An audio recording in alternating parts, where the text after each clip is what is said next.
Muy buenas noches a todos. En nombre de la Facultad Libre de Derecho de Monterrey, les damos la más cordial bienvenida a este nuestro tercer diálogo corporativo del semestre, con el tema el abogado interno de las sociedades mercantiles, funciones y retos. Nos acompañan esta vez como invitados el licenciado Mauricio Morales González, el licenciado Enrique Hinojosa Gallaga. Si me permiten, voy a leer muy brevemente el resumen de cada uno. El licenciado Enrique Hinojosa Gallaga es licenciado en Derecho por el Instituto Tecnológico de Estudios Superiores de Monterrey. Tiene un posgrado en el programa D1 Administración General en el IPADE. En sus actividades profesionales, trabajó en Teleperformance desde el año 2009 y 2010 como responsable de asuntos legales de subsidiarias en México y de algunos países en Latinoamérica. Posteriormente, pasó al despacho Baker McKenzie como abogado senior del grupo de práctica corporativo, funciones de adquisiciones y de comercio exterior.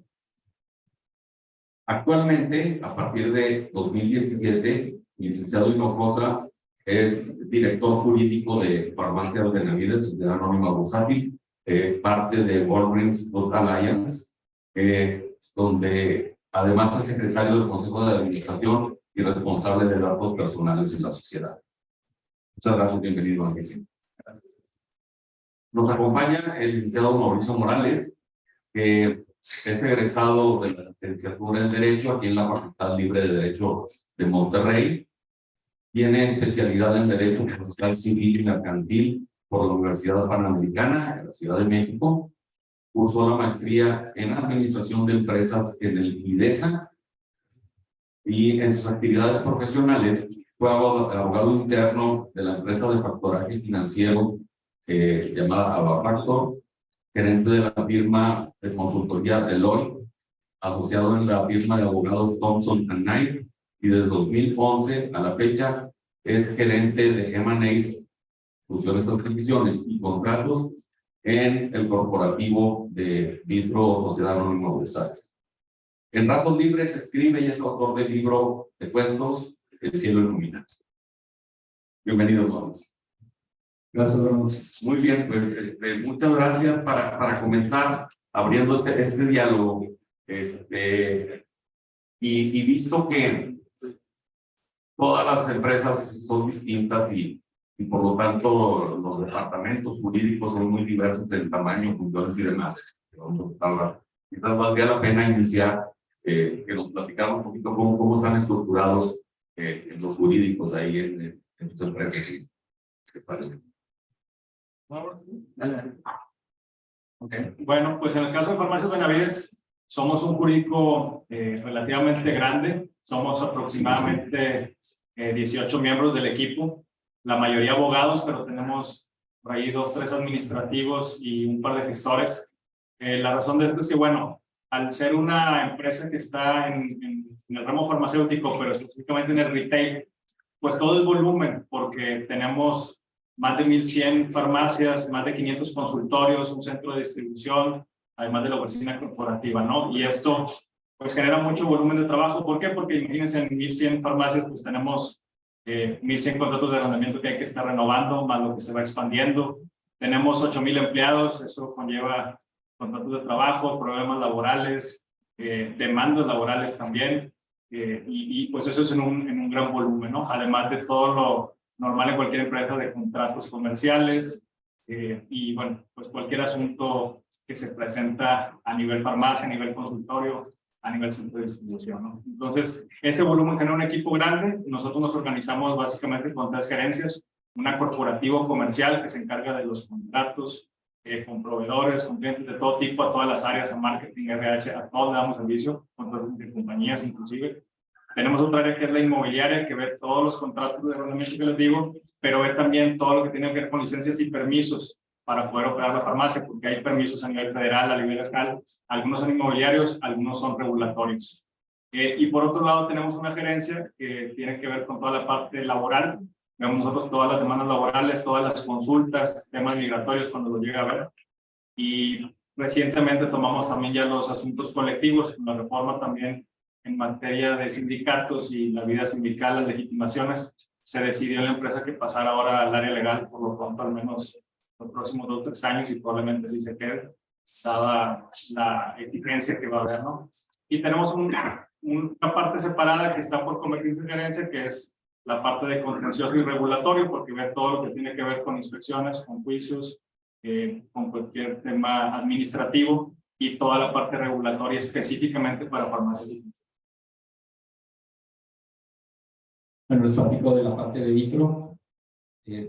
También es un jurídico pequeño, a pesar del tamaño de la empresa. Es una empresa que vende alrededor de $1.800 millones al mes.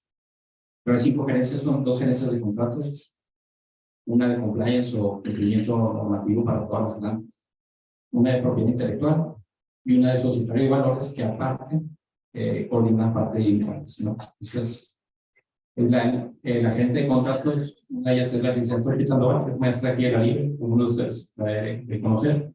Ella es la parte de los negocios de arquitectónico y automotriz, la parte de Estados Unidos y Canadá. Y en la gerencia en la que estoy yo aquí en Monterrey, vemos todos los negocios en México y el resto del mundo, ¿no? Entonces, es como se divide más o menos el jurídico. Cada una de las gerencias tiene aparte un abogado que trabaja en cada uno de nosotros. La verdad es que somos un equipo de 8 abogados para defender todos los asuntos. En vitro no se litiga, no hay un litigio interno, los litigios se contratan con asesores externos, y es más o menos como distribuirlos ahí. Gracias.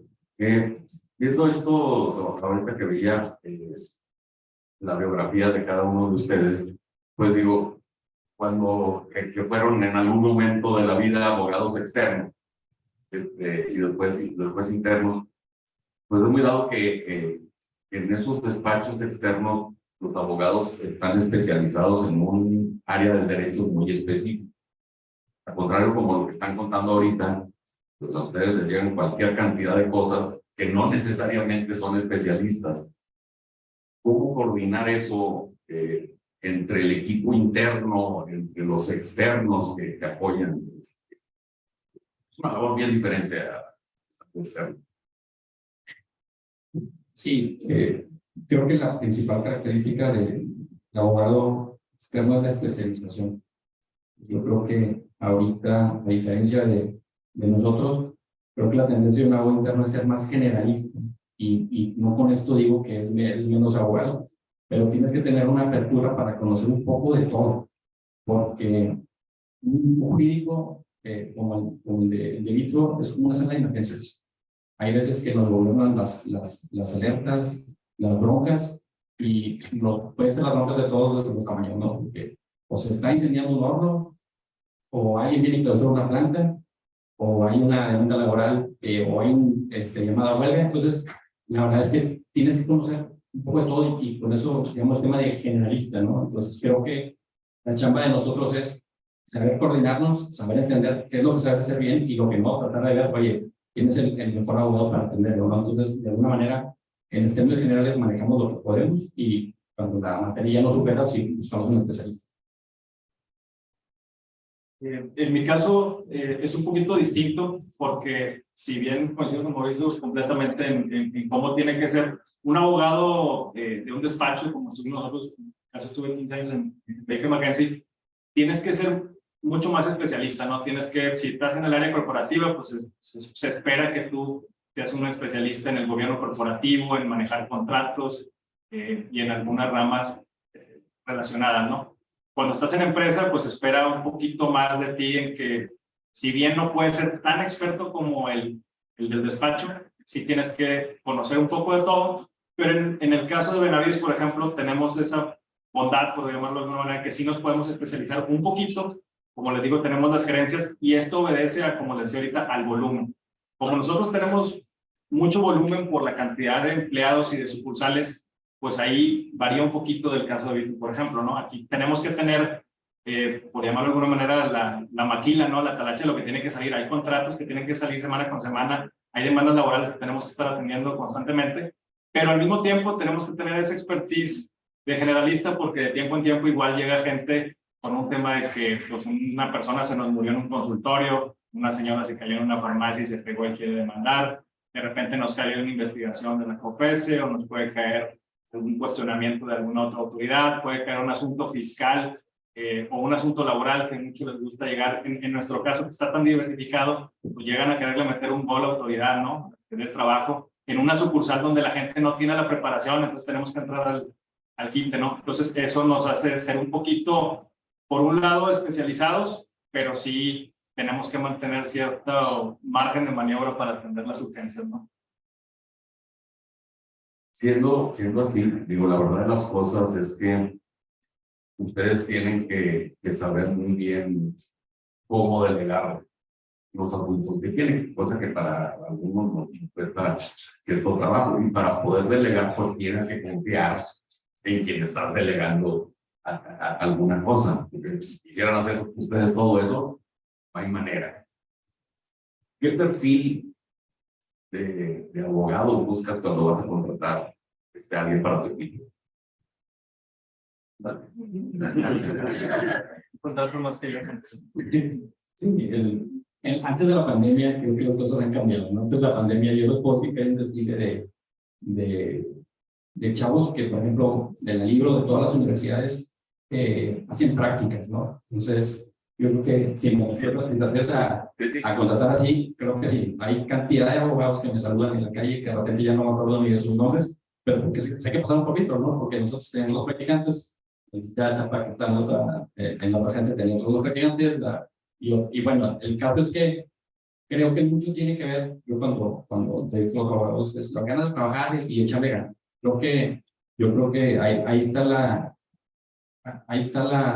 ciencia detrás de todo esto. Yo creo que no buscas, creo que ni el que es más inteligente, ¿no? O sea, con que creo que es mucho sentir a la persona, que sientas algo de empatía, definitivamente tiene que ver química para trabajar con alguien, y obviamente que se ponga a trabajar. Creo que en esa parte yo creo, es lo que buscamos nosotros. O sea, de repente tenemos jornadas exigentes, jornadas de mucho trabajo, y si algo tenemos ahí como regla es, oye, a ver, cuando vienes a trabajar con nosotros, el número uno es que eres estudiante. Eso nadie te lo va a quitar. Pero el número dos, queremos que sea la camisa de Vitro, ¿verdad? Entonces, primero tu escuela, tus exámenes, tu trabajo, pero lo segundo es Vitro, ¿no? Entonces, sí, de alguna manera, es lo que buscamos nosotros, ganas, pasión de trabajar, hacer las cosas, y es como, es la razón que tenemos nosotros para Sí, pues yo coincido. La verdad es que en abogados internos lo que busques es alguien que venga con ganas, que venga a aportar. Sí, sí, obviamente yo sé que todos cuando llegamos decimos queremos llegar a aprender, ¿no? Pero la empresa vas a aprender por trancazos, ¿no? O simplemente por el día a día. Pero no esperas que llegue alguien a que seamos la escuela de la persona. O sea, tiene que ser una persona que trae iniciativa, que quiere traer algo a la mesa, ¿no? Sus skills. Yo me acuerdo, bueno, cuando yo entré a trabajar hace ya algún rato, entré con Salvador Garza, que está aquí presente, y fue lo primero que me dijeron, sí está muy bien eso de que quieres venir a aprender, pero tenemos que vengas a jalar, porque el primer día que llegues vas a tener que irte, así sea, obtener un RFC, que a la antigüita sí se tenía que hacer, no era nada electrónico, entre otras cosas, ¿no? Y ya en cuanto a la persona, pues depende un poco del perfil que estás buscando, ¿no? Hay posiciones, por ejemplo, en mi caso, hay posiciones que son gente que busca ser alguien más estudioso, alguien dedicado, que desde el perfil te das cuenta, porque va a hacer opiniones, porque va a revisar la ley, porque va a darle una opinión al cliente interno de lo que se puede hacer y lo que no se puede hacer. Pero hay otros casos donde vas a tener gente que va a negociar con arrendadores, que son a veces, en nuestro caso, son gente mayor que no le importan las políticas que tenga la empresa y que tiene que negociar. Y tiene que tener un cierto carácter, ¿no? Entonces, depende un poco del perfil, ¿no? Pero todo se resume a que tiene que ser una persona que venga a tener sus skills en la mesa y a aportar cosas. Gracias. en algún momento de mi carrera, que también fui abogado interno, y recuerdo que las diversas áreas a las que le dábamos servicio decían que el departamento jurídico era un mal necesario. Y creo que todavía por ahí se escucha. Somos un mal necesario. ¿Cómo ven? Yo creo que un bien necesario que me acabo de dar. Mira, creo que los abogados somos necesarios en épocas de abundancia, porque el crecimiento de la empresa lo demanda. Pero somos más importantes en los problemas. Vitro es una empresa que ha tenido subidas y bajadas. Ha estado con empuje económico muy fuerte y luego ha pasado por procedimientos de concurso mercantil. A mí me tocó entrar cuando estaba iniciando el concurso mercantil de Vitro en 2011. Y pues así es como veo que se presenta. O sea, éramos más necesarios, creo, nos buscaban más en el 2011, 2012, 13, todavía estamos ahí en programados. Entonces creo yo que toda época es buena para el abogado, cuando hay broncas, más. Entonces digo, no creo que somos más necesarios, ni necesitan. Y la verdad, para eso estamos hechos. Para ver por todos lados, para atender todos los requerimientos y para buscarle y sacar las cosas a como tengan que salir.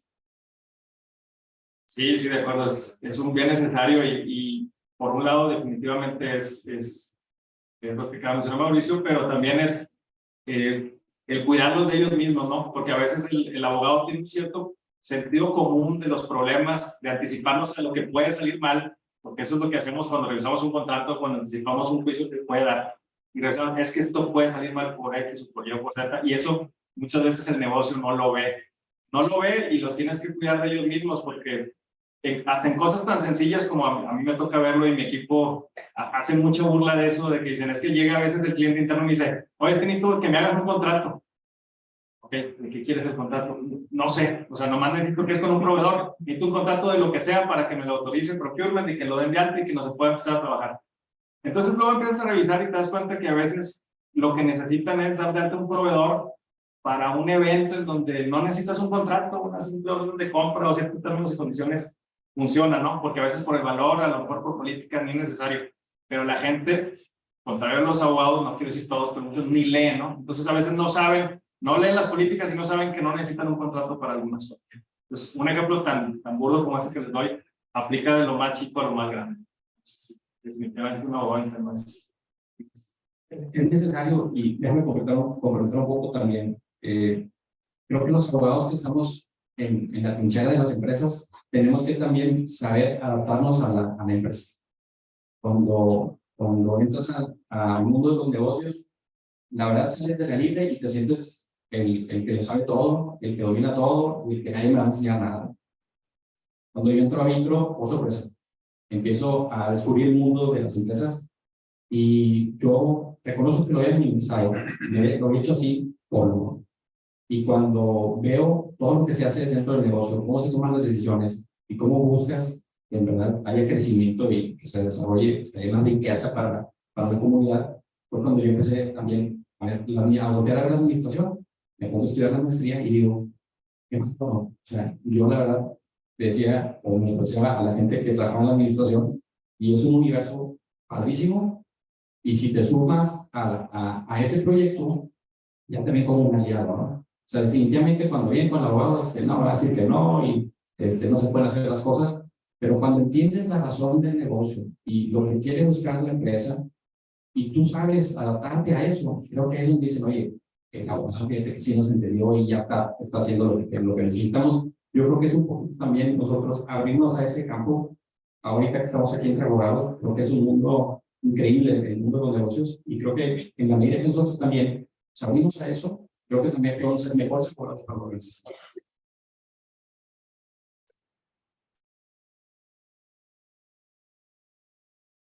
¿Cómo hacer para, digo, como ustedes decían, ahorita comentaban, oye, me llegan asuntos fiscales, laborales, contractuales, OPEPRID y demás, y ahí las manos son limitadas? ¿Cómo priorizar? Es primero, tú hablabas de emergencias.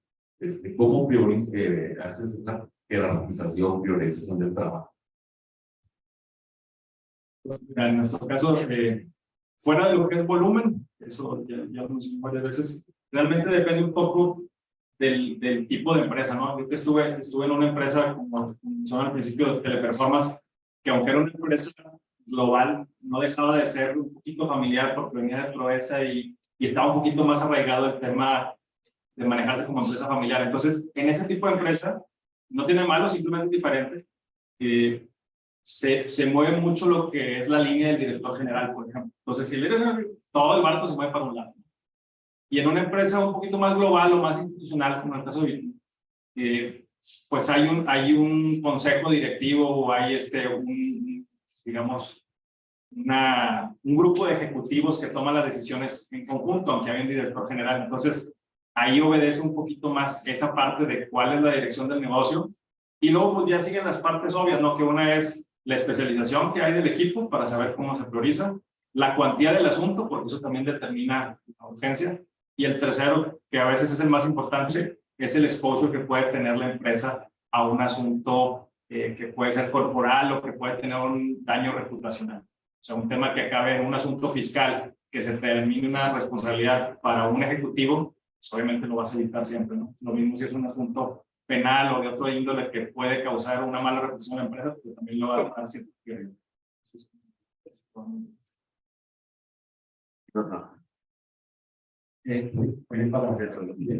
En relación con las prioridades, definitivamente durante el año o por ejemplo en la época de septiembre, octubre, es la época de los presupuestos.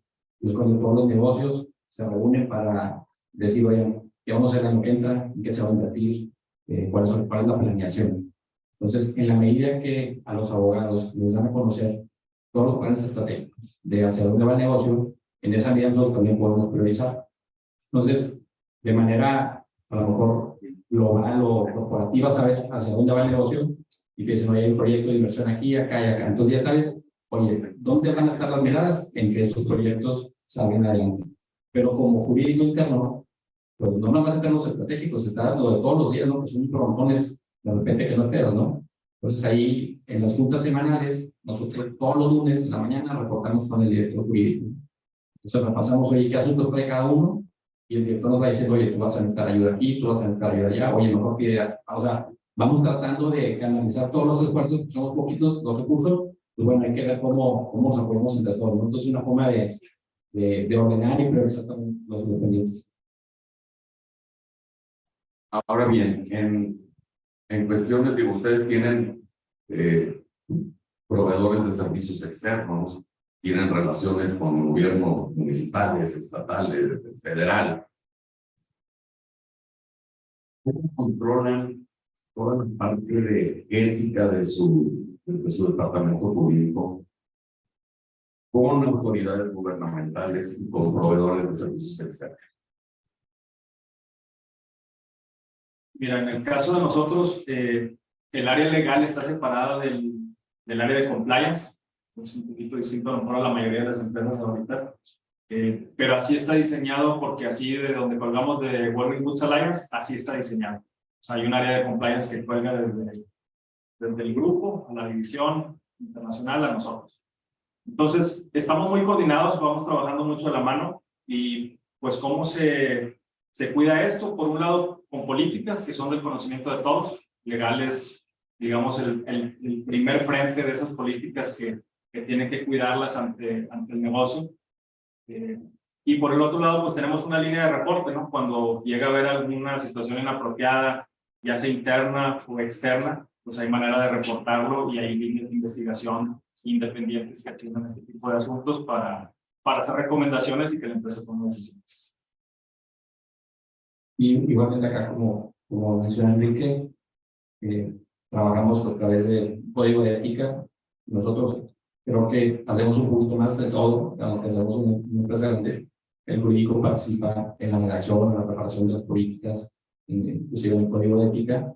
Igualmente tenemos un sistema de alarma, ¿no? Cuando se detecta que hay algún abuso o algún mal uso de recursos y demás, hay un sistema desde el inicio, una denuncia de manera independiente, contratado con un tercero.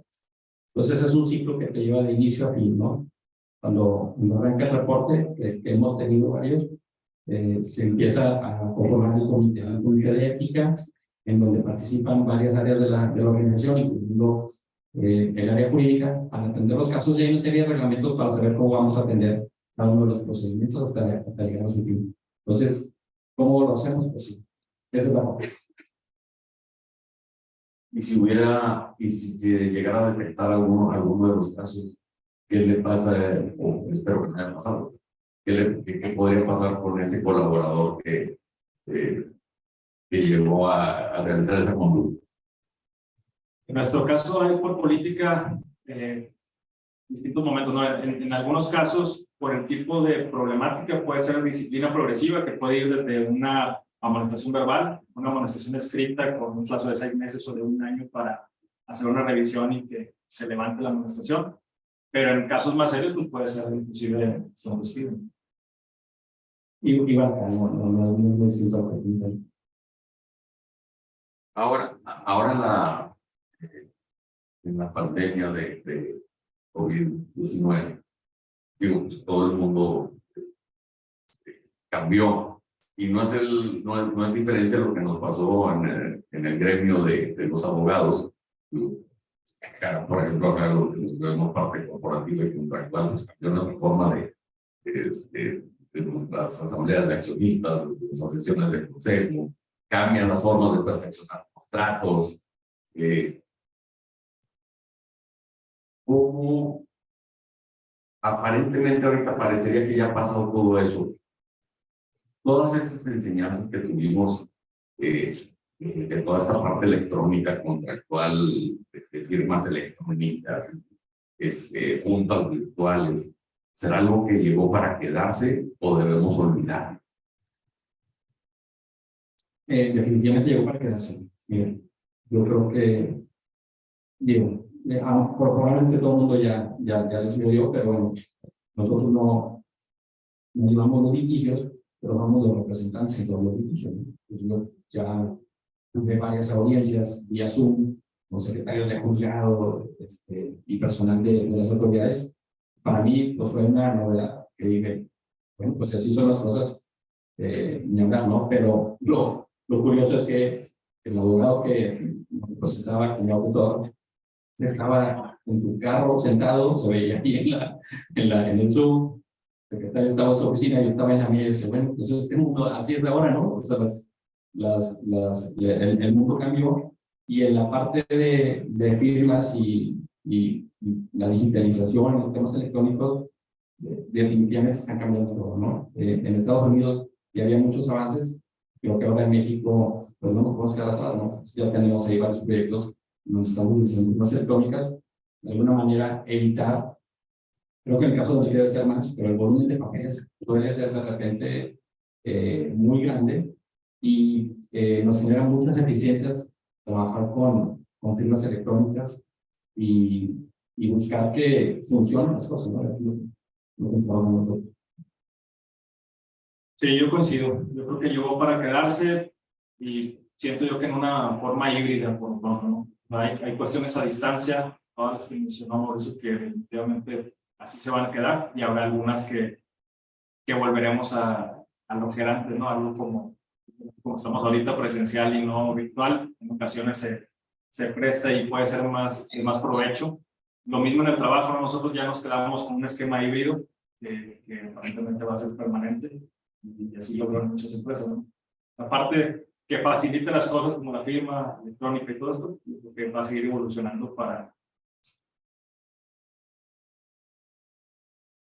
Contrario a lo que nos pasa a los abogados externos, donde viene un cliente y te pide una opinión y perfectamente le puedes decir que el negocio jurídico que quiere realizar no funciona por A, B, C y D. Para el abogado interno, y eso perdón, que le da precisamente la independencia. En el caso del interno, que no goza de esa independencia, a veces le puede ser más difícil, porque resulta que el que está consultando es don dueño. ¿Cómo lidiar con eso? Se tiene que tener una sangre muy especial para lidiar con eso. ¿Cómo hacen ustedes? Bueno, pues En nuestro caso es algo con lo que sí tenemos que lidiar todos los días, porque pues la gente por naturaleza en la empresa va a buscar que las cosas sucedan como tengan que suceder y siempre van a buscar el famosísimo cómo sí de las empresas. Entonces, cuando tú a veces le dices que algo no se puede por temas legales o que hay ciertos riesgos, hay cuestiones, como les decía ahorita, que son evidentes, ¿no? Donde tú tienes que ser firme al nivel que sea, al nivel del dueño y decirle, esto te va a generar un problema porque vas a tener una contingencia fiscal o laboral o penal, o vas a tener un problema reputacional por X, Y o Z, o el negocio se puede ver paralizado porque va a llegar, no sé, hasta un impasse en un contrato, ¿no? Esos son muy evidentes. Sin embargo, hay otros casos en donde el abogado interno, a lo mejor en mi caso pasa un poco más, porque a veces hay casos de menor cuantía, puede ser un poco más flexible y juegas con el riesgo. Al final el tema es que el abogado interno lo que hace es, yo te pongo los riesgos y tu negocio toma la decisión, decides tomar el riesgo.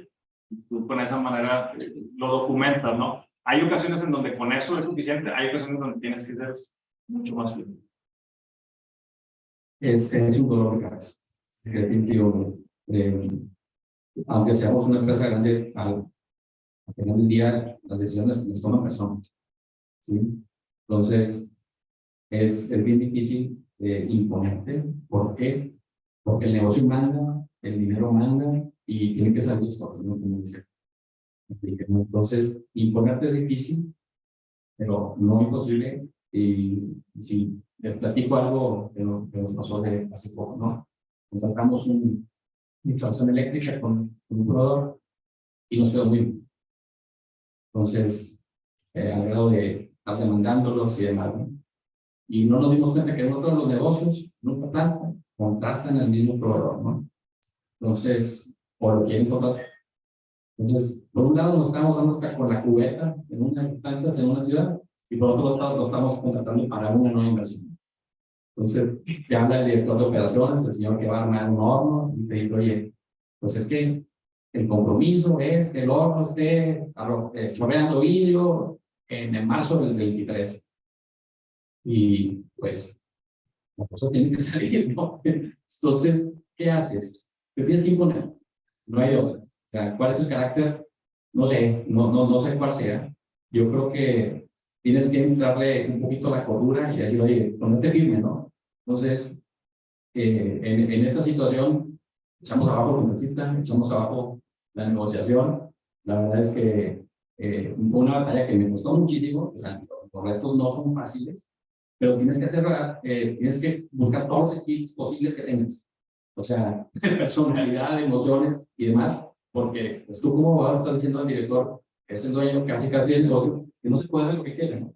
Entonces, pues bueno, como cualquier empresa, hay licitaciones, buscas el mejor precio, el mejor costo, el mejor proveedor para el negocio, y dices, oye, pues si este es el número 1, vamos con el 2, y esa fue mi recomendación. Entonces, lo puedes dejar por escrito en un correo electrónico, oye, yo no estoy de acuerdo con los términos en los que se está negociando. Si tú tienes un correo electrónico, o hacemos una minuta, donde yo te digo las razones por las cuales no se puede hacer este negocio, y lo cerramos y tú vas a cumplir tu contrato con mi recomendación. En este último año le dije, yo voy a recomendar no firmar. O sea, mi recomendación es no se firma este contrato. Vamos al segundo lugar en la licitación. Dije, bueno, contratista, sí, lo falla, no. Bueno, adelante. Y así salió. Y bueno, a lo que vuelvo a la primera frase, es la fregada. Ahí, ¿cómo le haces? Pues bueno, ahí tienes que tener habilidades de todo. El día de un abogado interno, que, o sea, no se podrá imaginar, llega el abogado interno, se pone a redactar contratos, sale a su hora de comida, regresa y puede redactar contratos. Es aburrida la vida del abogado interno, monótona. No, la verdad es que no. Yo creo que obviamente depende del momento de la carrera en la que estés. Es normal cierta monotonía, ¿no? Y pasa lo mismo en un despacho, lo viví como también en una empresa. Pues hay un momento para todo, y hay un momento donde tienes que aprender y se aprende llegando a la perfección, y es haciendo las cosas constantemente lo mismo hasta que lo hagas bien a la primera. Un abogado que conozco aquí. Entonces, esto lleva un tiempo en donde sí, el trabajo va a ser monótono, pero creo que no es exclusivo del abogado interno, sino de cualquier abogado, ¿no? Solamente de esa manera se llega a perfeccionar. Pero ya después, conforme vas avanzando en la posición en la que sea, interna o en un despacho, la verdad es que con el tiempo no se hace aburrido. O sea, sí tienes cosas que hacer en el día, pero pues, la realidad siempre supera la ficción, ¿no? Entonces, siempre hay sorpresas y tú llegas con un plan en el día de lo que vas a hacer y terminas haciendo algo completamente distinto. Tú puedes llegar a trabajar en un contrato. Eso es lo que a mí normalmente me pasa hoy. Llego a trabajar en algo y apenas llegué y resultó que llegó la COFEPRIS, pero a atender no una farmacia, sino el centro de distribución. Y pues de ahí depende toda la cadena de suministro del medicamento. Entonces, pues, tengo que dejar lo que estoy haciendo para atender eso y estar pegado ahí para que me asegure de que no va a salir algo mal que nos pueda poner en riesgo el suministro, ¿no? Y lo mismo pasa en cualquiera de nuestros abogados. O sea, un abogado laboralista a veces llega y trae un plan de preparar las contrataciones del día siguiente o de 2 días después, y en eso se entera que llegó un embargo porque en una farmacia no nos avisaron que fueron a dejar la demanda, ya estamos en la afirmativa, estamos perdidos y nos van a embargar la farmacia. Entonces, les puedo dar ejemplos como esto de divertidos de todas las áreas y de todos los colores, ¿no? Entonces, no, para nada te aburres. Sí, coincido. No creo que te aburras. Sí puede ser monótono en algún momento. Digo, no sé si te pasa a ti, pero yo creo que el documento que más pasa por nuestras listas es un NDA. Yo creo que pasan miles y miles y miles de NDAs. Entonces, como que puedes tomar una posición y dices, a ver, o me quejo de estar firmando NDAs en inglés y en español y en todos los idiomas, o me trato de ver qué me enseña cada papel, ¿sí? Y la verdad es que creo que esta es la magia de nosotros. Te puede llegar un NDA, yo he visto NDAs de media hoja en un solo párrafo, ¿no? Entonces dices, oye, es un párrafo, ¿pero qué te enseña ese párrafo? Es algo nuevo, un formato distinto. Los NDAs son de 2 o 3 hojas. Y son documentitos que dices, mire, cualquiera los lee, cualquiera los hace. Pero yo estoy seguro que, aunque sea simple, el documento algo te va a enseñar. Así sea una forma distinta de hacerlo, que puedes mejorar en los documentos que tú haces. Creo que eso es una lección para mí. Y nosotros también, dentro del currículo, puedo platicar, oye, pues yo estoy en la parte de contratos, y veo contratos de todos colores y las transacciones de M&As, y aparte veo financiamiento. Entonces, hay veces que dices, oye, pues vamos a cambiar un poquito, ¿no? Entonces, platicando con nuestro director jurídico, nos da la oportunidad de repente, oigan, ¿quieren ver otro asunto? Vamos a hablar entre las gerencias para ver algún otro, ¿no? Entonces, yo sí de repente hablo con la persona que va a inmobiliario, que es muy inmueble, ¿no? Déjame meterme a vender o a subdividir o a hacer alguna cosa. Y creo que eso es donde nosotros aprendemos oye, pues hay algo más en lo que puedo distraerme, puedo poner mi mente en otra parte. Y lo mismo con las otras áreas, ¿no? Digo, probablemente no meten porque hay teléfonos, porque ahí no le sé nada. Pero en áreas más afines, creo que es donde también nosotros podemos encontrar cómo hacer que nuestro crecimiento no esté estancado, sino que abra un poquito la mente, ¿no? Entonces, creo que eso se puede hacer.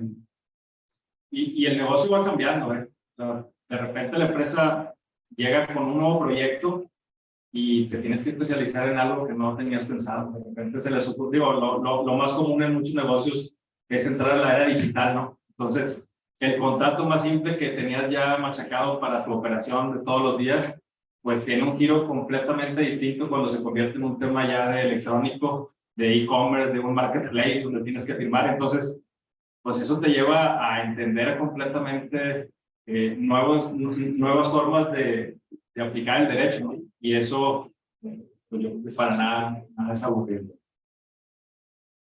Gracias. Con tanto trabajo que tienen y tan pocas manos en esos departamentos, tienen vida social, familiar. Sí, cuando vi la pregunta me río un poco porque yo creo que todos hacemos burla del otro abogado, ¿no? Digo, yo me acuerdo cuando estaba en el despacho, pues si estabas en corporativo es el de decorativo, si estabas en litigio es el que nomás agarraba los machotes, y lo mismo pasa entre la empresa y el abogado, perdón, el abogado interno y el abogado de despacho, ¿no? Yo que tengo la suerte de haber estado en las dos partes, tengo preferencias de una y otra, pero la realidad es que todo tiene sus pros y sus contras, ¿no? En el caso del despacho, a veces son horas un poquito más largas, pero en el Inter hay un poco más de margen de glamour que tiene el despacho, ¿no? Como este tipo de eventos a veces son en otros momentos y se le da mucho valor a eso porque genera el tráfico de clientes, el generar la chamba con la que vive el despacho, ¿no? Por el lado de la empresa, a lo mejor a veces puedes tener un poquito más de margen para organizarte en tu tiempo y en ocasiones a lo mejor salir un poquito antes o hacer algunas cosas, pero a veces es muy intenso y a veces tú heredas la presión de los asuntos que no necesariamente sería la presión que tendrías en un despacho, porque en el despacho tú estás haciendo algo, lo mandas y te olvidas. Y acá aunque lo mandes, ya sabes que te va a contestar alguien, un cliente interno difícil y te va a andar buscando, que no está de acuerdo, que no pusieron lo que él dijo, que ya habían quedado en otra cosa en una junta. Entonces, es un poquito distinto, ¿no? Pero yo creo que pues el tema de organizarse para tener vida es un tema muy personal que lo debe uno aplicar siendo abogado interno. Definitivamente es un reto y creo que mucho depende del tipo de organización en la que estés y también cómo conformes tu tipo de trabajo y saber balancear todo lo que haces. Definitivamente, cuando hablamos de externos, tenemos el caso de volumen, por ejemplo, nosotros vemos los contratos que pasan en la organización, cuando nos vemos superados, sí desahogamos mucho con los despachos externos, que probablemente uno iguala con lo que podemos trabajar. Y sí, constantemente estamos preguntándonos y revisándonos, porque la gente te lo dice, oye, abogado, te ves carita así como que no lo está pasando bien. Yo creo que es más un tema personal, sí cuidar nuestra gente. De repente yo trato de tener diálogos con mi abogado, el que trabaja más parejo conmigo. Le digo, te veo abrumado, te veo enrocado, ¿cómo desahogamos, cómo mandamos fuera? A veces es difícil, y es difícil porque en una organización todo se mide, ¿sí? Entonces tienes un presupuesto al año que se tiene que cumplir. Entonces, a mí ya me pasó que se me dio una carga fuerte de trabajo, y dije, no, pues vamos a dar el despacho externo todo, y el director de finanzas al final del año, oye, abogado, tengo 3 meses aquí de facturas en exceso de tu presupuesto, ¿cómo se va a manejar? Toma. Entonces, es duro, pero hay que saber. Yo creo que es mucho conocernos a nosotros, conocer el equipo, cómo trabajamos y aprender, porque la verdad es que es una escuela de aprendizaje todos. Más dura para nosotros abogados para entender el negocio, pero una vez que lo entiendes y sabes que aquí se cuidan los centavos, que hay que saber administrar. Entonces, no te vuelve a pasar, y bueno, ahí te van a autorizar un presupuesto que lo ofo, ¿no? Entonces, es una mezcla de cosas, ¿no? Saber medirnos, pero no es fácil. Hay que buscar y procurarlo, más como persona, o sea, tener tiempo. Y hablando de esos, de tiempo y de presupuestos, digo, ustedes son abogados muy experimentados, hay pares de ustedes también igual de experimentados, pero tienen gente joven a su cargo. ¿Con la escuela de derecho es suficiente o hay que seguir estudiando después de la escuela de derecho para atender los asuntos de esa sociedad donde trabajan? No, definitivamente no es suficiente.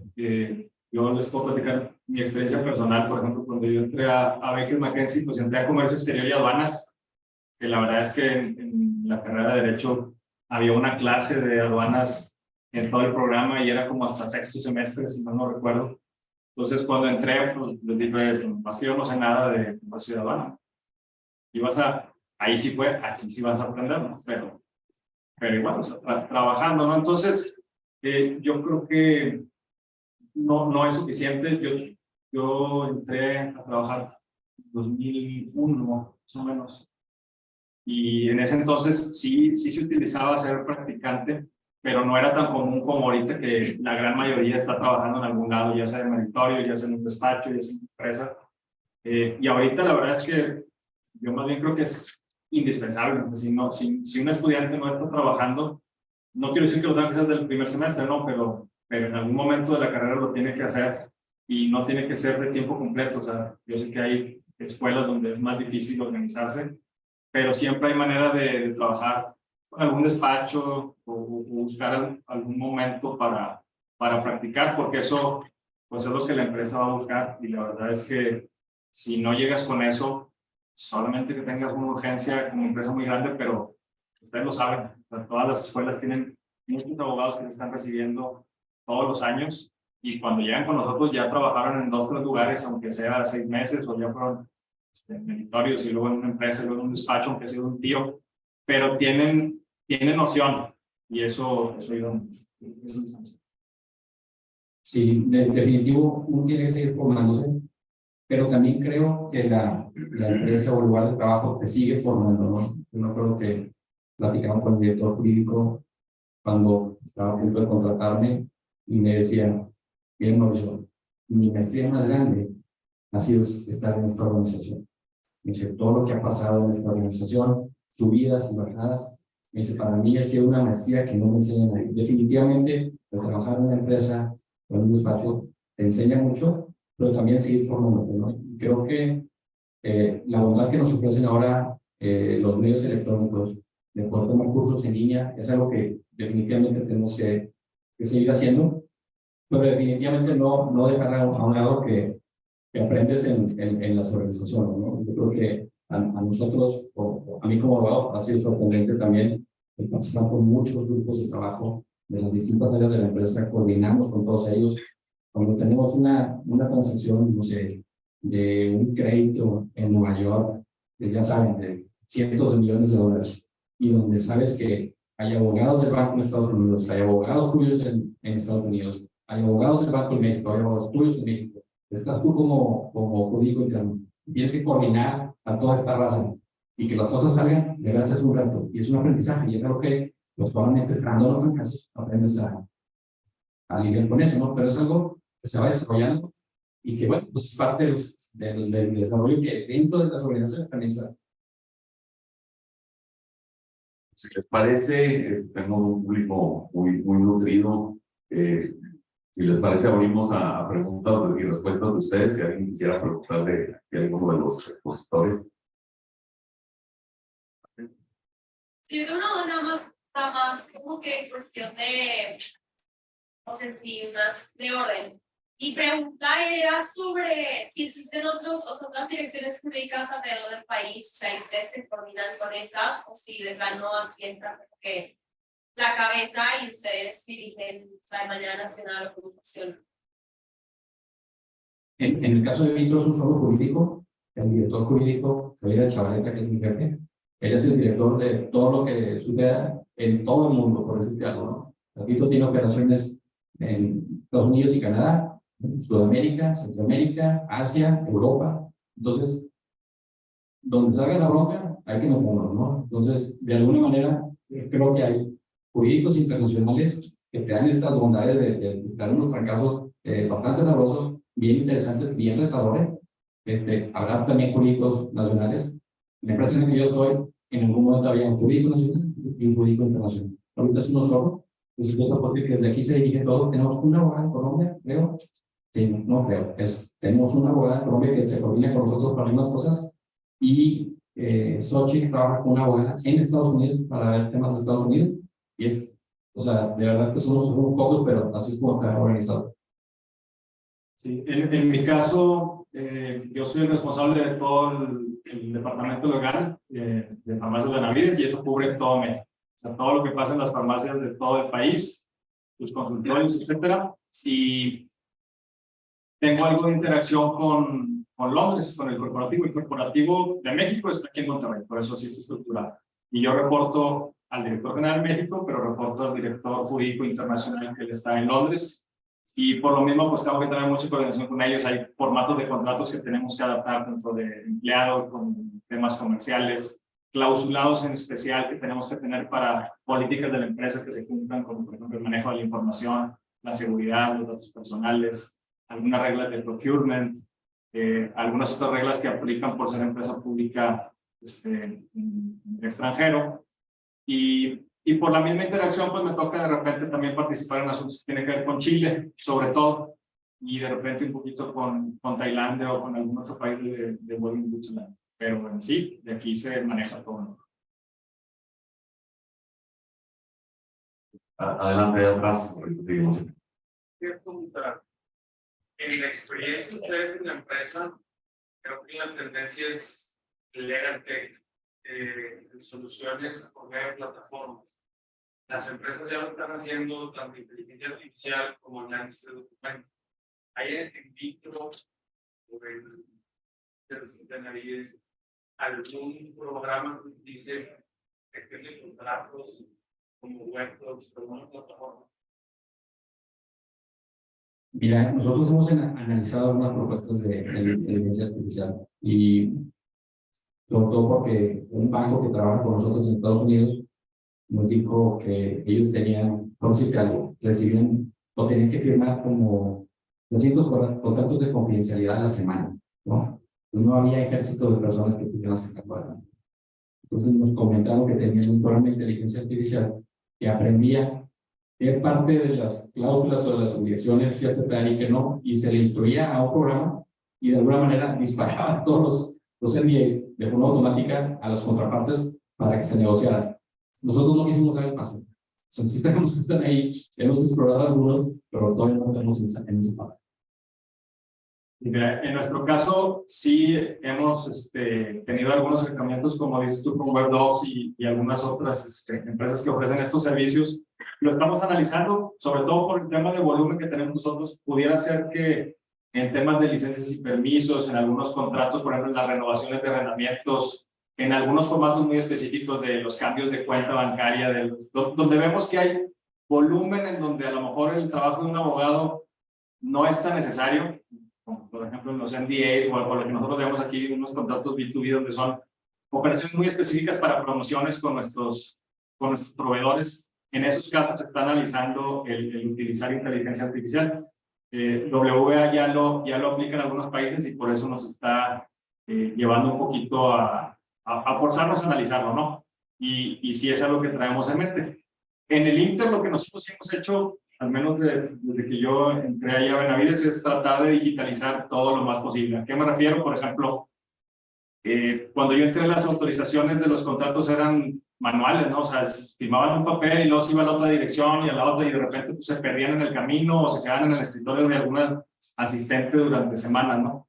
Entonces lo primero que hicimos fue eliminar eso y nosotros, por ejemplo, empezamos a crear a través de SharePoint, que es básicamente pues, con Microsoft, ¿no? Además de utilizar Teams, utilizamos el SharePoint para crear algunos, digamos, esquemas en los que tú puedes darle servicio a las áreas. Por ejemplo, autorizar los contratos, autorizar el pago de multas, preparar toda la solicitud de un contrato de arrendamiento desde que empieza hasta la autorización de la corrida financiera. Recientemente lanzamos uno para las inspecciones, o sea, cuando una farmacia recibe una inspección, ellos ahí mismo pueden capturar en el SharePoint lo que recibieron, anexar una foto y con eso ya se genera un correo electrónico automático a mi área donde todo el equipo lo ve y se asigna a la gente que tiene que llegar.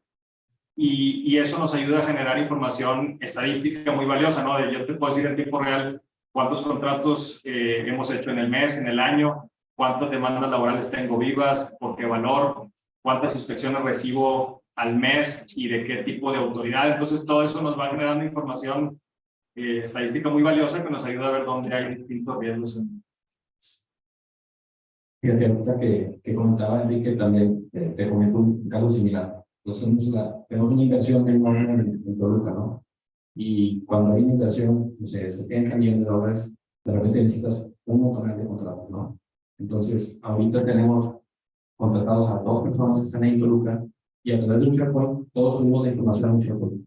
Entonces, la parte de abastecimientos sube la información para identificar al contratista o el proveedor que vaya a trabajar con nosotros. Nuestro proveedor tiene acceso a esa información, nosotros tenemos acceso a la información, pues toda la información está en un solo lugar, ahí está disponible para todo el mundo. Entonces, todos los equipos suben ahí la información, los abogados de ahí toman la información para armar los contratos y luego a través de las firmas electrónicas pues hacemos todo más rápido, ¿no? Entonces, definitivamente no estamos en el paso de la inteligencia artificial, pero sí estamos utilizando lo que tenemos al alcance y podemos usar para ser más eficientes.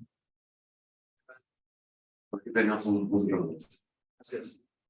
Además de relación a los ahorros de además del reto de estadísticos casi probablemente, ¿cuál es uno de los principales de lidiar con los casos textiles? Porque principalmente los estudios son una guerra, muchas veces puede llegar a ser que el abogado que estado trabajando en mucho tiempo. Tiene mucho principales con los. Sí, pero a ver, no entendí el principio. Ahí, perdón, ¿me puedes nuevamente elaborar la pregunta? ¿Cuáles son las principales de lidiar con los externos? Te voy a decir desde el codo de Racanano, ¿no? Vito es una empresa que siempre busca costos bajos a muerte, ¿no? A como de lugar. Entonces, para nosotros lo que resulta es poner límites, y no tanto porque se nos ocurra a nosotros, sino porque tenemos una dirección de finanzas muy estricta, ¿sí? Entonces, el negocio trabaja en base a presupuesto, si tiene que llegar a sus metas y no puede salirte de ahí, ¿no? ¿Por qué? Porque ahí vienen todas las métricas para todos los empleados y cómo llegas a los resultados en el estado financiero, ¿no? Entonces, los retos sí, son hablar de frente con el abogado y decirle, oye, a ver, haz tu mejor esfuerzo por darme un número que sea lo suficiente para que tú saques tu trabajo y no tengas que estarme pidiendo extras adicionales. Es una receta de rapidito, ¿no? O sea, topar el fin, siempre. Entonces, creo que hay asuntos en los que no puedes medir, ¿no? A lo mejor un litigio muy grande, algo de dimensión internacional, donde sabes que van a ser los hombres y las que salgan, porque el tamaño del asunto lo requiere. A lo mejor puede haber excepciones, pero si traes todo así como que medidito, la idea es topar. Eso es lo que yo te puedo decir. Sí, bueno, en nuestro caso también somos muy conscientes de los costos, igual por tener un margen, digamos, reducido en tema de medicamento, pues al final es en el volumen, ¿no? Entonces, dado ese margen, pues finanzas también es muy exigente y no te puede salir mucho del presupuesto.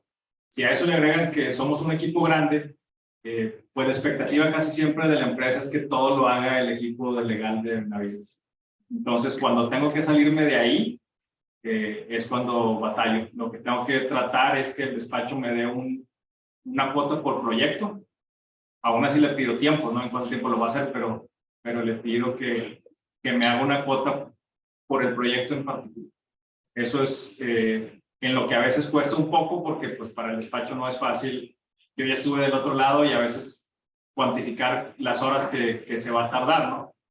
Pero pues también por otro lado estuve en despacho y también me sé las mañas que puede tener uno como despacho, entonces forzas un poquito en atar eso. Dime el tiempo y dame una tarifa fija. Entonces el abogado externo, ya lo viví, le tiene que ser una verdadera pensada en cuánto se va a tardar y si va a tener que meter practicantes. ¿Por qué? Porque al final ya se comprometió en una fecha, ¿no? Y eso es, en lo que batalla un poco es al final, francamente, es en la fecha. Porque a veces al forzarlos a un cierto presupuesto, pues obviamente de repente el abogado ya no le sale. Entonces te puede querer pues asignar a una persona que no tiene el mismo expertise, que no le va a dedicar el mismo tiempo, bueno, pues deja de ser una prioridad. Entonces tienes que ser bien cuidadoso en cómo manejas eso para lograr el precio que quieres, pero tenerlo en el tiempo que lo necesitas. Y bueno, y no todos vamos, ¿no? Digo, yo creo que cuando tienes una abogado externo, saca los asuntos, estuvo bueno el reto, creo que haces una red que es bien necesaria. Creo que todos como abogados estemos en una situación como abogado interno, o estemos en un despacho, creo que es bien importante que hagamos una red de profesionales que dan resultados, que funcionan, con los que puedes trabajar, con los que tienes confianza y aparte que puedes ser amigo de ellos, ¿no? O sea, yo te puedo decir ahorita con 11 años yo tengo ahí en vitro, con los abogados que trabajo, en algunos yo te puedo decir que sí, ya tengo alguna amistad, que trabajo perfectamente bien con ellos, pero son excelentes profesionistas y aparte, siempre los vas a necesitar, ¿sí? Sí, siempre vas a necesitar las conexiones. Y, oye, el de México que te dio para no sé qué bronca, necesitas un notario público, hacer una notificación, ya sabes quién te va a referir y hay demás. Entonces, creo que la cadena y la red que podamos hacer como abogados siempre es importantísima, porque donde menos crees hacer una bronca y vas a tener a quién hablarle o con quién dirigirte para atender la necesidad.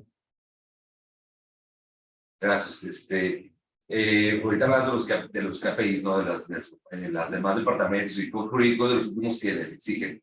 ¿Qué métricas de desempeño tienen ustedes en su equipo para saber si el desempeño es apto o por debajo de lo esperado? ¿Qué métricas están usando? Pues sí, en el área legal no es fácil medir a la gente. Te digo, a mí lo que me sirve mucho es las herramientas ahorita de las que yo platicaba, ¿no? Porque yo con eso siempre tengo una idea, o sea, yo sé que el equipo está ocupado, vaya, si algo me jacto es que el equipo que tenemos es muy bueno y es gente muy trabajadora. Sin embargo, pues tienes que ver efectivamente qué están haciendo, ¿no? Y ahí es donde estas herramientas me sirven ver, oye, pues, cuántos contratos hubo en el mes firmados, cuántos ordenamientos, cuántas demandas se arreglaron, cuántas nuevas cayeron. Entonces, eso te da un volumen y sabes más o menos cómo la gente está ocupada. Eso es en cuanto a saber la carga. Ahora, medirlos a ellos en su desempeño, ahí siempre es un poquito más discrecional. Pues tratamos de poner algunas reglas como las que a lo mejor me tocó a mí, pues, tomado el despacho, ¿no? De, oye, recibes un correo, pues tienes 4 horas máximo para contestar al menos acusado de recibido, no dar las respuestas, pero acusado de recibido. Y si pones una fecha en la que vas a contestar, pues con tu recordatorio, algo vas a contestar el día que dijiste. O sea, no, porque eso es uno de los problemas más grandes que hay en el área legal, ¿no? O sea, si el cliente no te está persiguiendo, el cliente interno, pues ahí se puede quedar, ¿no? Entonces, pues va a pasar que la bomba va a tronar en 2 o 3 semanas donde nadie le dio seguimiento, pero al que le van a echar la culpa, te garantizo que es al legal.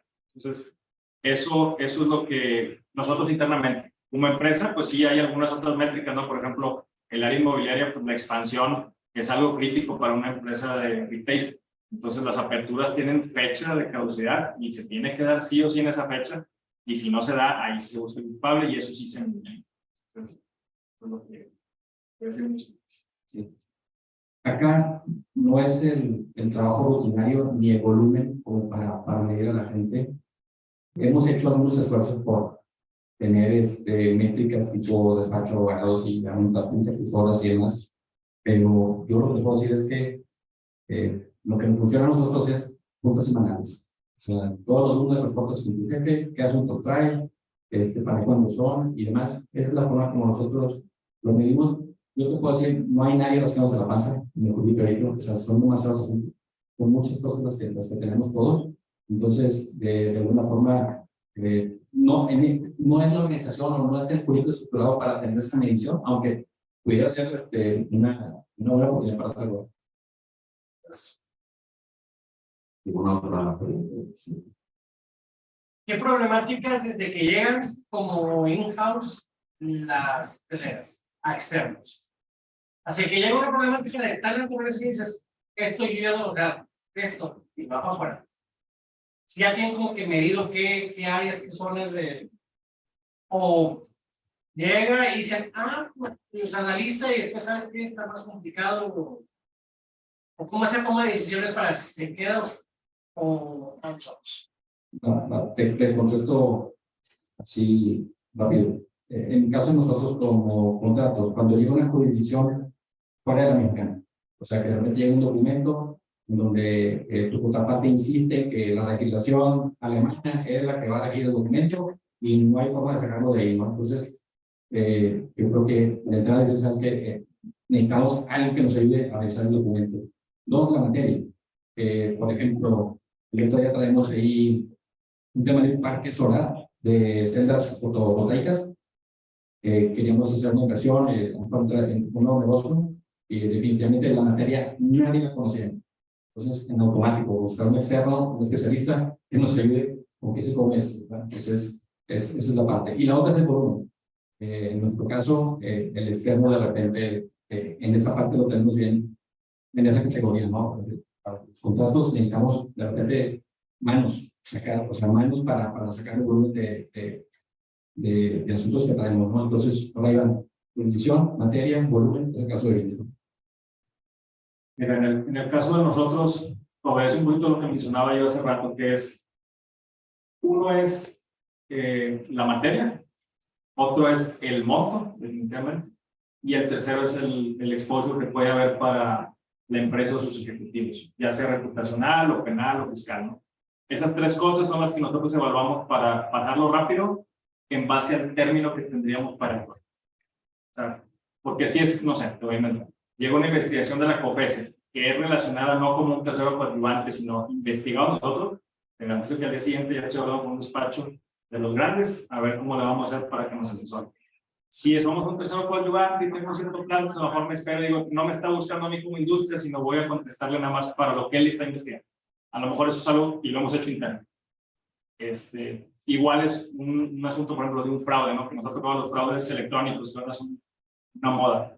Si vemos que es un fraude electrónico donde sí hay una contingencia que puede superar, no sé, $3 millones, pues a lo mejor sí no me lo voy a aventar yo, voy a buscar luego un externo que me empiece a asesorar por si llega el litigio, bueno, de entrada, aunque no vaya a llegar, aunque sea nomás la pura sospecha. Pero hay algunos donde son casos menores donde si no es reputacional, a lo mejor lo evito. Pero siempre, digo, son esos 3 factores en base al término que tengo para. Cambia uno y ahorita voy a dar contigo. Yo estaba informando otra vez que los proyectos están descentralizados realmente. ¿Qué retos han tenido con personal de ya sea sucursales o de plantas en capacitarlo para tener las autoridades? Llega una autoridad, no se va a una sucursal o a una planta y de qué manera, para que siendo remota, los prominentes la atención así. Es una verificación para. Sí, en el caso de nosotros definitivamente es un externo, o sea, necesitamos buscar un contacto en el lugar específico donde está la situación, la problemática que se tiene que atender. No tenemos definitivamente abogados por todos lados, y sí, pero ya en muchos de los lugares donde hay una operación, normalmente hay alguien ya con quien podemos de manera externa acudir para que nos ayude. Nosotros es un poquito diferente porque si quisiera yo darle servicio a más de 200 ciudades, de atenderlos con externos, pues me saldría bien, ¿no? Un corrido de finanzas, ¿no? Entonces, lo que nosotros hacemos es aprovechar la infraestructura que hay, es utilizar recursos humanos, que son especialistas en entrenar a la gente ahí, y la gente de operaciones, que también tiene cierta expertise en preparar a la gente para atender. ¿Y qué hacemos en esos casos? En ocasiones hacemos cursos que son en línea, en otras ocasiones hacemos algunos tipo e-learning, y lo principal es que tenemos un manual un poquito extenso con el que ellos ven cómo funciona, pero también un tríptico bien sencillo donde ves los datos básicos en una inspección o cuando llega una autoridad, de qué preguntar, qué revisar del documento, a quién va dirigido, cuándo sí firmarlo, cuándo no. Y siempre tratar de forzarlos a que lo primero que hagan es hablarle al que llegan. Pero es todo un reto. Tienes ahí atrás una pregunta.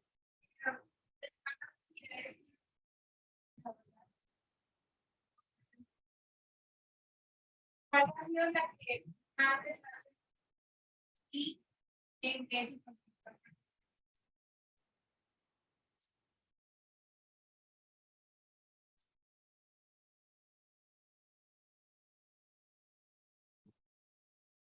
Mira, te voy a platicar de un proyecto que tuvimos que nos costó muchas horas hombre del personal del jurídico.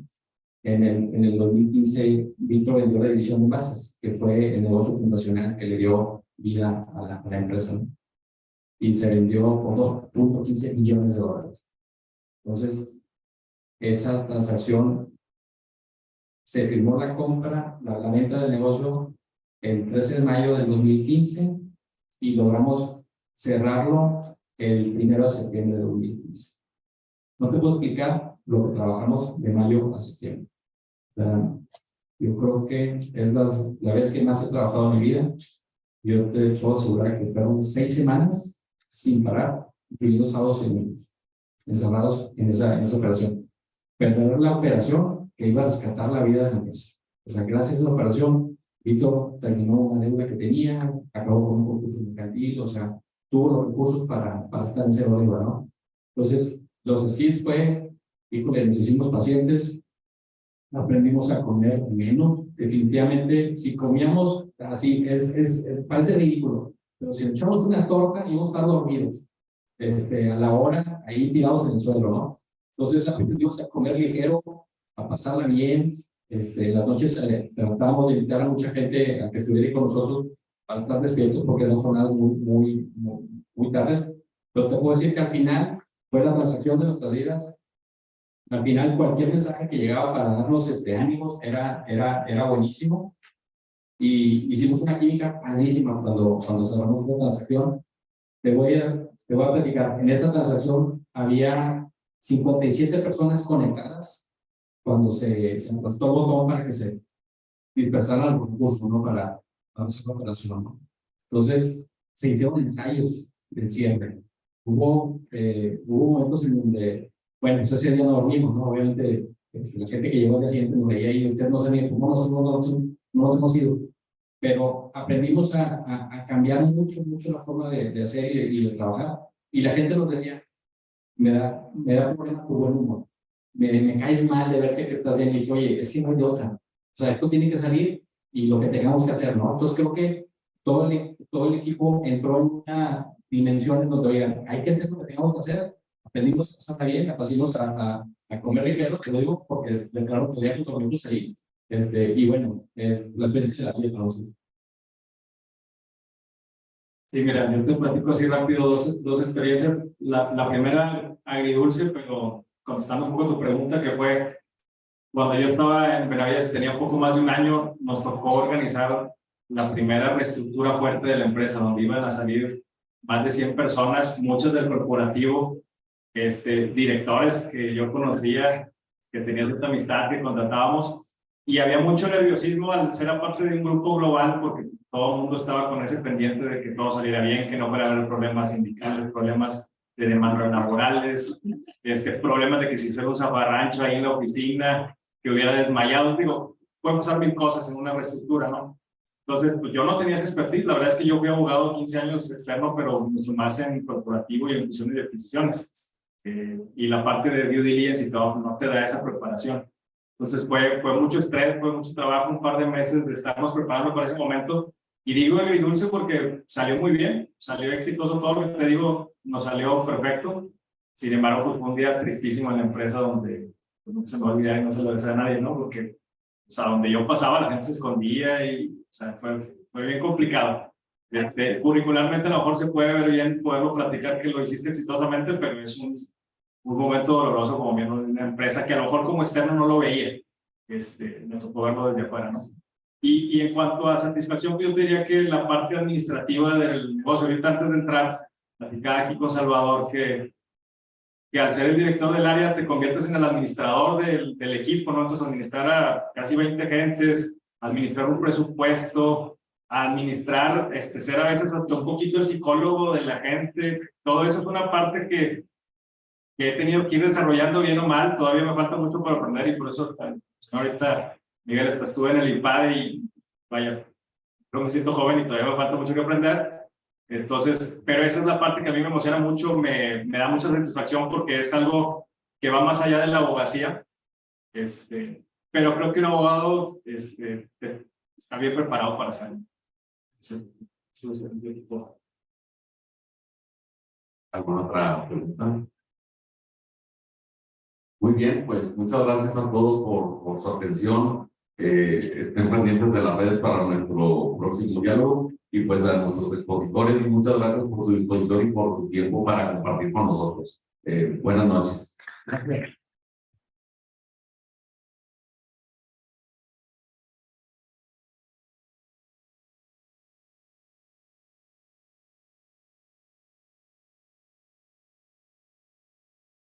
Sí, claro. Sí,